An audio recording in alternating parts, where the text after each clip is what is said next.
हाय focus. इस video के अंदर हम डिस्कस करने वाले हैं एनकैप्सुलेशन इन जावा। जावा के अंदर एनकैप्सुलेशन को समझने से पहले एनकैप्सुलेशन रियल वर्ल्ड में क्या होता है ये समझ लेते हैं। एनकैप्सुलेशन का जेनेरिक मीनिंग है एक्शन टू इनक्लोज एनीथिंग। इसका मतलब किसी एक चीज को किसी दूसरी चीज के अंदर डाल देना या किसी एक चीज को कंटेनर में डाल देना, इस प्रोसेस को हम बोलते हैं एनकैप्सुलेशन। इसके लिए अगर हम सिंपल एग्जांपल की बात करें तो आप एग्जांपल लेते हो कैप्सूल का। अगर हम कैप्सूल की बात करें तो कैप्सूल के अंदर क्या होता है, किसी एक पर्टिकुलर डिसीजेस के लिए जो आपकी मेडिसिन्स होती हैं वो मेडिसिन्स किसी कंटेनर के अंदर रख दी जाती हैं और इसको हम बोलते हैं कैप्सूल। यहाँ पे आपके केमिकल कंपोनेंट्स या मेडिसिन्स होंगे, ठीक है। तो इस प्रोसेस के अंदर हो क्या रहा है कि जो आपके केमिकल कंपोनेंट्स थे या मेडिसिन थी उसको इस कैप्सूल की हेल्प से हाइड कर दिया गया, ठीक है। अब दूसरा एक एग्जांपल लेते हैं। उस एग्जांपल के अंदर हम एक ऑर्गेनाइजेशन को लेते हैं। अब एक ऑर्गेनाइजेशन के अंदर मल्टीपल डिपार्टमेंट्स हो सकते हैं, राइट। जैसे आपका डिपार्टमेंट 1 है वो फाइनेंस का है, डिपार्टमेंट 2 आपका नेटवर्किंग का है, डिपार्टमेंट 3 आपका आईटी का है, and so on. There are an number of departments. अब अगर एज एन एम्प्लॉय आपको किसी डिपार्टमेंट के साथ में इंटरेक्ट करना है तो नॉर्मली आप डायरेक्टली डिपार्टमेंट्स के साथ इंटरेक्ट नहीं करते हो। आप एक पब्लिक इंटरफेस के साथ में या एक पब्लिक डिपार्टमेंट के साथ में इंटरेक्ट करते हो और वो डिपार्टमेंट होता है आपका एचआर डिपार्टमेंट, ठीक है। अगर आपको कोई फाइनेंस की कोई प्रॉब्लम आ गई तो आप एचआर को बोलोगे, ठीक है। तो ये जो डिपार्टमेंट्स हैं ये आपके लिए प्राइवेट डिपार्टमेंट्स है, आपके पास इनका एक्सेस नहीं है, ठीक है। और ये जो एचआर है ये आपका एक पब्लिक डिपार्टमेंट की तरह काम कर रहा है, ओके। तो यहाँ पर भी आप सेम देखोगे तो ये जो डिपार्टमेंट्स हैं इन डिपार्टमेंट्स को अगर हम ध्यान से देखें तो एक तरह से सेम प्रोसेस हो रहा है कि यहाँ पे आप जो है कुछ चीज़ें हाइड कर रहे हो, ओके। अब एनकैप्सुलेशन प्रोग्रामिंग में किस तरह से यूज होता है और जावा के अंदर हम एनकैप्सुलेशन किस तरह से यूज कर सकते हैं वो हम डिस्कस करते हैं। एनकैप्सुलेशन का प्रोग्रामिंग के अंदर जो एक बेस कॉन्सेप्ट है वो है control over data. Control over data, ठीक है। हमने जब ऑब्जेक्ट और क्लासेस को डिस्कस किया था तो उस टाइम पे ऑब्जेक्ट को डिस्कस करते टाइम हमने दो चीज़ें डिस्कस की थी, दो कैरेक्टरिस्टिक्स डिस्कस की थी ऑब्जेक्ट की। एक थी स्टेट और दूसरी थी बिहेवियर। और अगर हम ऑब्जेक्ट की स्टेट की बात करें तो ऑब्जेक्ट की स्टेट डिपेंड कर रही थी ऑब्जेक्ट की प्रॉपर्टीज या एट्रीब्यूट्स पे। और एट्रीब्यूट्स और प्रॉपर्टीज को हम प्रोग्रामिंग के अंदर डेटा मेंबर्स की हेल्प से रिप्रेजेंट करते हैं। और जो भी डेटा होता है किसी भी ऑब्जेक्ट का, किसी भी एंटिटी का, वो बहुत इंपॉर्टेंट होता है, वो पब्लिकली एक्सेसिबल नहीं होना चाहिए। तो इस वजह से प्रोग्रामिंग के अंदर इस चीज़ को कंट्रोल करने के लिए फीचर आया एनकैप्सुलेशन का, ठीक है। अब किस तरह से हम डेटा को कंट्रोल कर सकते हैं ताकि वो आउटसाइड ऑफ दैट क्लास या फिर जो है उस ब्लॉक के बाहर वो डेटा एक्सेसिबल ना हो, तो उसके लिए हम एक्सेस मॉडिफायर्स का यूज़ करते हैं। अब एक्सेस मॉडिफायर्स जावा के अंदर क्या हैं, किस तरह से हम उनको यूज़ कर सकते हैं, वो किस किस जावा की एंटिटी के साथ में यूज़ किए जा सकते हैं, ये हम डिस्कस करेंगे एक सेपरेट वीडियो के अंदर। अभी आप इतना समझ लीजिए कि अगर आपको कोई डेटा मेंबर इस तरह से डिफाइन करना है कि वो डेटा मेंबर आपकी क्लास के बाहर एक्सेसिबल ना हो, तो उसके लिए आप प्राइवेट एक्सेस मॉडिफायर यूज़ करोगे, ठीक है। तो अगर हम एग्जांपल लें यहाँ पे, जैसे स्टूडेंट कोई क्लास है और उसके हमारे पास दो डेटा मेंबर्स हैं। फॉर एग्जांपल नेम एक प्रॉपर्टी है और उसके बाद एज एक प्रॉपर्टी है। ऑब्वियसली आप मल्टीपल प्रॉपर्टीज और भी डिफाइन कर सकते हैं स्टूडेंट क्लास की, जैसे उसका रोल नंबर क्या है, क्लास क्या है, एड्रेस क्या है, कॉन्टैक्ट फ़ोन नंबर क्या है, या फिर आप दूसरे एट्रीब्यूट्स भी यूज़ कर सकते हो। अब इसको जब आप इन डेटा मेंबर्स को, इन प्रॉपर्टीज को अपने कोड के अंदर लिखोगे तो उसके लिए आपको एक एक्सेस मॉडिफायर यूज करना है, प्राइवेट प्राइवेट प्राइवेट, ठीक है। अब ये जो प्राइवेट डेटा मेंबर्स आपने डिफाइन किए यहाँ पे डिक्लेयर किए, तो ये outside of the class accessible नहीं है। अब ये एक्सेसिबल नहीं है, लेकिन इनकी ज़रूरत ज़रूर पड़ेगी। ओके, और जब इनकी ज़रूरत पड़ेगी तो अभी जैसे हमने एचआर का एग्जांपल लिया था, तो उस केस में क्या था, एचआर एक पब्लिक इंटरफेस था, राइट? तो यहाँ पर भी इसी तरह से हमें एक पब्लिक इंटरफेस की ज़रूरत पड़ेगी, और वो पब्लिक इंटरफेस होगा हमारे पब्लिक मेथड्स। तो अगर ये प्रॉपर्टीज़ एक्सेस करनी है तो उसके लिए पब्लिक मेथड्स बनाए जाएंगे। और नॉर्मली अगर हम प्रॉपर्टीज़ की बात करें तो प्रॉपर्टीज़ के लिए जो पब्लिक मेथड्स बनाए जाते हैं वो होते हैं getter setters. Getter methods use किए जाते हैं वैल्यू को गेट करने के लिए, और सेटर मेथड यूज़ किए जाते हैं वैल्यू को सेट करने के लिए। इनका सिंटेक्स किस तरह से होता है, गेटर और सेटर। सबसे पहले एक बार सेटर देख लेते हैं। सेटर के केस में क्या होगा, आप कीवर्ड एक्सेस मॉडिफायर जो यूज़ करोगे वो गेटर और सेटर दोनों के लिए पब्लिक ही यूज़ करोगे। अब रिटर्न टाइप की बात है, इस सेटर के केस में किसी रिटर्न टाइप की ज़रूरत नहीं पड़ती है, कोई वैल्यू आपको रिटर्न नहीं करानी है, सिर्फ वैल्यू सेट करानी है, तो उस केस में आप नॉर्मली यूज़ करते हो वॉइड। उसके बाद सेट और जो भी प्रॉपर्टी का नाम हो, फॉर एग्जांपल हम नेम की बात करें तो सेट नेम। यहाँ पे जो पैरामीटर होगा वो क्या होगा, सबसे पहले आप डेटा टाइप बताते हो, तो डेटा टाइप जैसे नेम का जो भी डेटा टाइप था, नेम का डेटा टाइप था स्ट्रिंग और वेरिएबल नेम, ठीक है। और ये आपने ब्लॉक बनाया। अब ब्लॉक के अंदर आपको क्या करना है, दिस डॉट नेम, मतलब दिस जो है कीवर्ड है जावा के अंदर, अभी हम डिस्कस करेंगे एक सेपरेट वीडियो के अंदर दिस कीवर्ड को भी। अभी आप इतना समझ लीजिए कि एक करंट ऑब्जेक्ट को रेफर कर रहा है, this dot name is equal to name, ठीक है। और गेटर के केस में क्या होगा, सेम एक्सेस मॉडिफायर आपको पब्लिक ही यूज करना है, पब्लिक। उसके बाद गेटर के केस में क्या था कि रिटर्न कराना है, वैल्यू गेट करनी है। तो जो भी आपका वेरिएबल है, जो भी डेटा मेंबर है, उसका डेटा टाइप आपको चेक करना है। तो जैसे नेम का जो डेटा टाइप है वो है स्ट्रिंग, तो यहाँ पे आपका रिटर्न टाइप हम स्ट्रिंग हो जाएगा।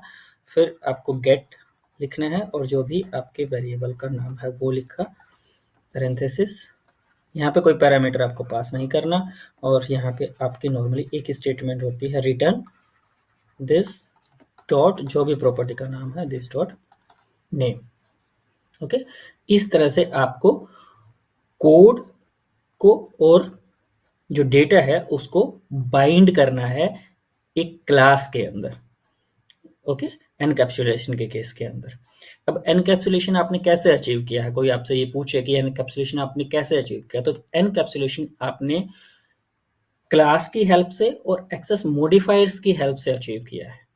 Okay, now let us discuss encapsulation in Java with the help of an example. एक प्रोजेक्ट क्रिएट करते हैं।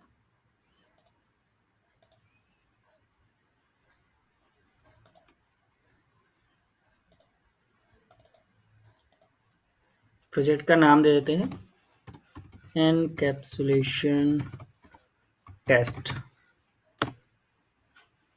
ओके, प्रोजेक्ट क्रिएट हो रहा है और प्रोजेक्ट ओपन हो गया हमारा एनकैप्सुलेशन टेस्ट। अब अगर आप देख रहे हो तो अभी आपके पास एक ही फाइल है ऐप डॉट जावा, जिसके अंदर ऑटोमेटिकली एक कोड लिखा हुआ है हेलो वर्ल्ड प्रिंट कराने का, ये हमें नहीं चाहिए। हम क्या करते हैं, एक क्लास बनाते हैं, एक क्लास हमें क्रिएट करनी है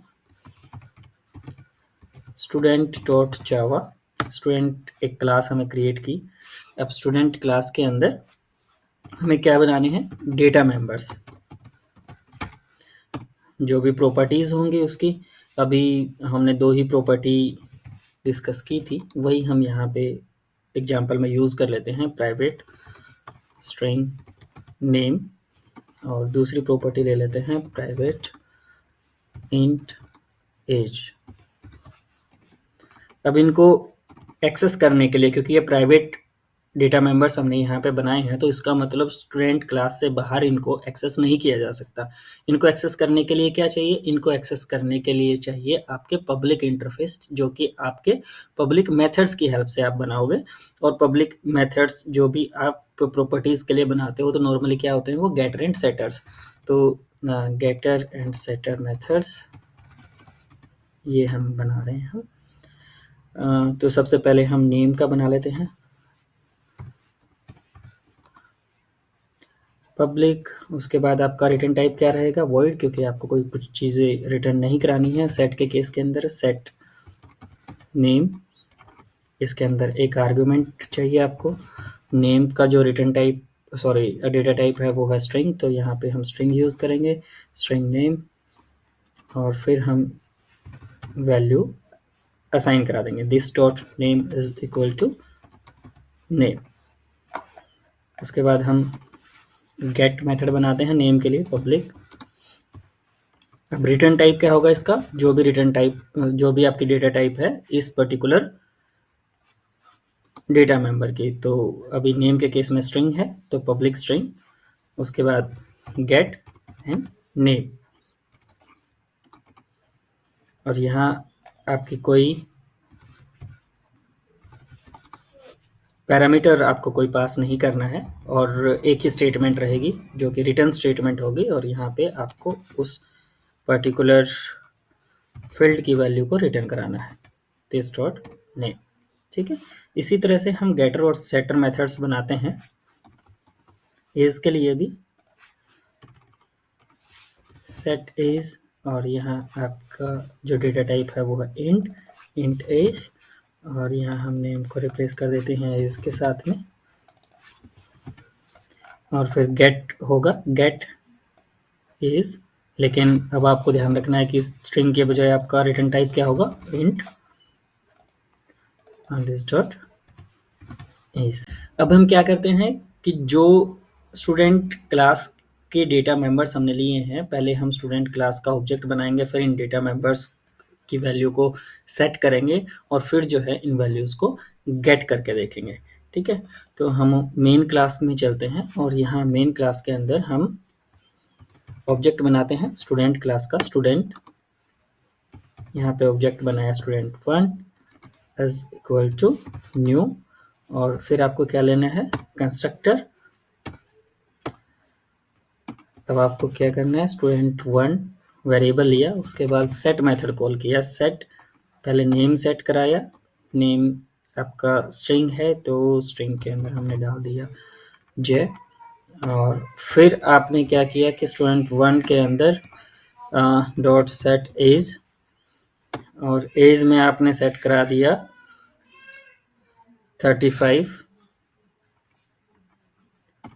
फिर क्या किया, हम इन वैल्यूज़ को गेट करते हैं और गेट करके प्रिंट कराते हैं।